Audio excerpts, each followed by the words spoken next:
சொல்லி தான் ஆகணும். நீங்கள் காட்டுற விஷயங்களே நிறையா வந்து பார்த்தீங்கன்னா உண்மைக்கு மாறாக காட்டுறது மட்டும் இல்லாமல் கொஞ்சம் இந்த மொழி போராட்டத்துக்காக தமிழ்நாட்டில் இருந்த பிற மொழியாளர்கள் எல்லாருமே போராடினாங்க அப்படிங்கிறத காட்ட நிறுவ முயற்சிக்கிறீங்க. ஒன்றும் தப்பு இல்லை. இதில் நீங்கள் திராவிட அரசியல் பேசுகிறீங்க கூட சொல்ல. சவுத் இண்டியன்ஸ் எல்லாம் ஹிந்தியை வந்து ரெசிஸ்ட் பண்ணாங்க அப்படின்னு காட்டினா ஓகே, ஒரு மொழி ஒற்றுமை, நம்மளோட நேபரிங் ஸ்டேட்ஸ் எல்லாருமே போராடினாங்கப்பா, ஓரளவுக்கு கான்ட்ரிபியூட் பண்ணாங்க அப்படின்னு கூட வச்சுக்கலாம் சகோதரத்துவத்துக்காக. பட் அதில் நீங்கள் வலிந்து திணிந்த காட்சிகள் வந்து பார்த்திங்கன்னா ரொம்ப நல்லாவே இல்லை.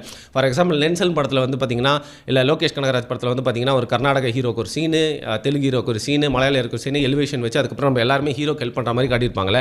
அதே மாதிரி ரொம்ப உணர்வுபூர்வமான அந்த போராட்டத்தில் ஒவ்வொரு மாநிலத்திலேருந்து வந்து இந்த போராட்டத்தில் கலந்துக்கிறாங்கன்னு காமிக்கிற சீன்லாம் வந்து பார்த்திங்கன்னா நிஜமாவே கிரிஞ்ச் மேக்ஸாக இருந்துச்சு.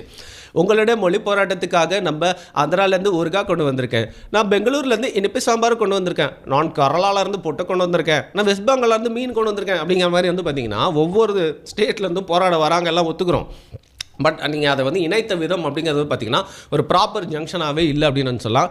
இதற்கான முக்கியமான ரீசனாக நான் என்ன பார்க்குறேன் அப்படின்னா, மொழி உணர்வு, மொழி போராட்டத்தை பற்றி ஒருத்தங்க எடுக்கிறாங்க அப்படின்னா அவங்க அந்த மண்ணில் பிறந்து அந்த மண்ணோட உணர்வை, அந்த மொழி பேசுகிறவங்களா, மொழியோட செழுமையை புரிஞ்சவங்களா, நிஜமாகவே மொழி மேலே பற்று கொண்டவங்களா ஒரு டேரக்டராக இருந்திருந்தால் இந்த படம் நிஜமாவே ரொம்ப ஆர்கானிக்காக நல்லா வந்திருக்கும். பட் சுதா கொங்கரா வந்து பார்த்திங்கன்னா இறுதி சுற்றுன்னு ஒரு படம் எடுத்தாங்க, ஓகே நல்ல படம்.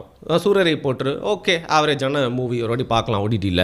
பட் இந்த படம் வந்து பார்த்திங்கன்னா ஒரு டேரக்டராக ஷி ஹஸ் ஃபெயில்டு அப்படிங்கிறது தான் என்னுடைய ஹம்பிள் ஒப்பீனியன். ஏன்னா